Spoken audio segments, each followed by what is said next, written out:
Funny. Walk through the valley of the shadow of death, all my fellow and future outlaws, as this is Card Games vs. Humanity, and I am that NAK, aka Double G. Here with that weekly recap of that show that really wishes it would have set some better rules before starting production, Yu-Gi-Oh! So as always, if you enjoyed, don't forget that sub, hit that like, and leave a comment, and if you don't, I can't promise that I won't set you ablaze with some pyros. But enough about that, let's begin this episode by playing the last 30 seconds of the last episode for some reason. Hearing Mai's banshee shriek, our heroes chase off into the unknown, only to see Miss Valentine's cyber harpies all being destroyed at the same time. Man, Rex must really be bad, because she's the only person he ever beat, isn't she? Who could her opponent be? Why, of course, it's this 8-foot-tall, 500-pound man with a voice that sounds like it was self-auto-tuned and set to the lowest pitch, of course. Oh! Did you hear the sheer amount of physical pain she experienced with having to relinquish those star chips? His name is Panik, and he was hired by Pegasus to eliminate all the weak duelists in the tournament, even though Pegasus only invited the strongest duelists on the planet to his tournament to participate. Jesus Christ, even just saying it out loud. Mai then gives Yugi the same advice that should have been given to every female employee at Blizzard. And if you don't get out of here, he's gonna do to you what he did to me. She said that the way that Panik duel simply overwhelmed her, and now she's been eliminated from the tournament. Naturally, Joey is ready to fight someone that could literally breathe in his direction and cause clip damage before Yugi steps in and claims that violence is not the answer. He claims the only way to deal with bullies is to stand up to them, so naturally they can just violently punch you in the face, of course.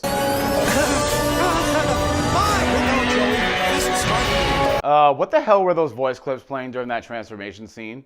Am I the only one that heard that? That was weird, right? Panik is excited to duel Yugi because Pegasus promised a large bounty to whoever defeats him in the tournament, even though Pegasus needs to defeat Yugi himself to get the Millennium Puzzle that he started this tournament for in the first place. Think he'd throw in some extra cash for inflicting bodily harm. Not that I wouldn't do it for free. Oh man, sometimes you just gotta take a step back and appreciate when someone finds their true purpose in life. Panik is already a rich man, but apparently he just loves hurting kids so much that Pegasus just decides to keep him around, claiming that he likes to strong-arm his opponents into dueling him, aka attempted rape, before showing Yugi his new bondage toys firsthand. Unfortunately for him, Yugi is the man that invented bondage. It is not impressed by this cheap plastic and mall-level wrestling promotion pyrotechnic. Yugi puts down 5 star chips to save Mai's 8, making everyone worried because this duel is far too dangerous to go through with. Fight time. Yeah, fight time.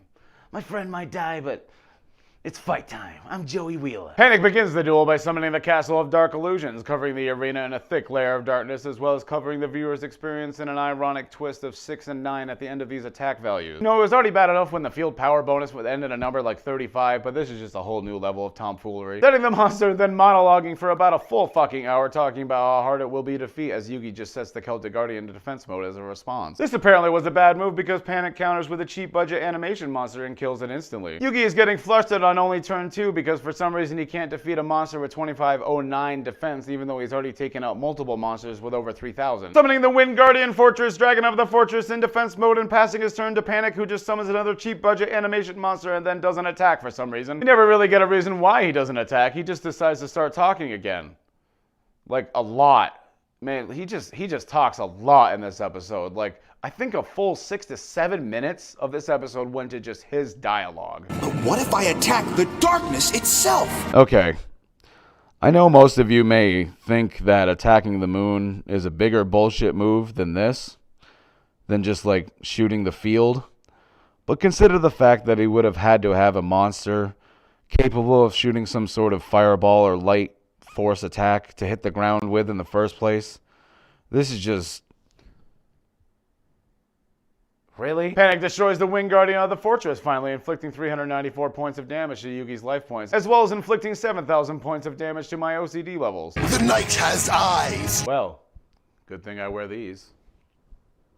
Even at night. We then spend about the next full 4 minutes on nothing but promo work that advances nothing, claiming that Yugi's next card that he will play will light up the darkness and turn the tides of this duel. Let's talk about it for another 5 minutes, and oh wait, never mind, I'm just gonna set it down, I'm not actually playing it. Hey, ask why Yugi set down that card if he's not gonna play it, instead of asking why he talked about it for 30 fucking minutes, while Mai explains that this is about how long she lasted before she slipped up. It's about keeping a level head while you're lost in the dark or being attacked by fire. Yes, because expecting someone to light you on fire with cheap pyrotechnics is definitely something you should expect in a children's card game and not, just the result of a fucking psychopath that should have been locked up a while ago. Everyone worries that Yugi made a grave mistake by laying that card face down as Panik summons the Reapers of the cards. Naturally, with no flip effect needed, he commands the Reaper to attack the magic card and send it to the graveyard. Discard graveyard. No, fuck you. You don't get to call it both. Choose one. Either call it the graveyard or call it your stupid shitty discard pile. You don't get both. Yugi makes fun of Panik for falling for those mind games. You know, those intense mind games of just saying, I have a card that's going to stop you, and oh wait, I set something else down, don't attack now. A trap card. A trap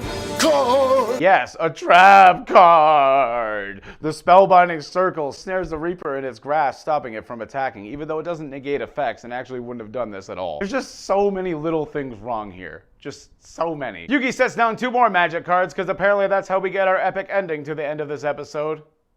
Wait, shouldn't he have attacked the Reaper? You know, I wanted to make fun of more in this episode, but Jesus Christ, not really a lot happens. Well, that's it for this week's episode. I want to thank you all for watching. If you enjoy your stay, leave a comment, hit that like, hit that sub, share with a buddy who you know you set on fire while dueling once in your life. I'm sure there's at least one of you. Tune in next week where we get the ending of this duel that's maybe 4 turns in and has more promo time than a regular episode of Monday Night Raw. And of course, a shout out to all my patrons. You are all giving me money and supporting me, and I thank you. But if you call it the discard graveyard, I'm still going to attack you. This has been the man from Earth with all the girls, ladies and gentlemen. Be the character you know you're worth. Have a good week. Panik is excited to... claiming he likes to strong-arm his opponents into dueling them, aka attempted rape, as he shows Yugi his new bonding... Damn it. Yugi puts down 5 star chips in an effort to save Mai's 8, and everyone was... For some reason, Taya asks why Yugi set that card down. This apparently was a bad move for Yugi because Panik's able to counter with a cheap budget animation monster and kills it. I was so close.